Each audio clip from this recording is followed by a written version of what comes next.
এই স্কুটিটা হলো কি আপনার 5 ব্যাটারির 60 ভোল্টের মিনি ব্যাটারিগুলো, যে পাউডার ব্যাটারি বলা হয় মিনি ব্যাটারি। এই যে তার কন্ট্রোলার দেন কত ছোট একটা কন্ট্রোলার, এটা কিন্তু অরিজিনাল একটা কন্ট্রোলার,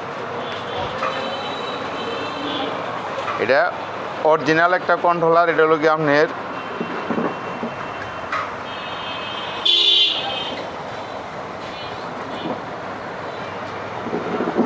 কুবরা কোম্পানির কন্ট্রোলার এটা। আর এই যে বড় ভাইয়ের যে ব্যাটারির দোকান, এটা নসের মার্কেট বলা হয়। দেখেন আপনাদের যদি ব্যাটারির প্রয়োজন লাগে ব্যাটারি এনে নিয়ে যাবেন, পুরানো নতুন রিকন্ডিশন ব্যাটারি এই জায়গায় পাওয়া যায়, অ্যাভেলেবেল ব্যাটারি আছে, পাইকারি রেটে ব্যাটারিটা দেওয়া হয়। এই যে আমাদের ভাই বৈশা রয়েছে, হাই দাও। ওকে, আসসালামু আলাইকুম, সবাই ভালো থাকবেন। ব্যাটারির প্রয়োজন হলে আমার এই যে বড় ভাইয়ের দোকানে আসবেন। ধন্যবাদ আপনাদের। লোকেশন নসের মার্কেট।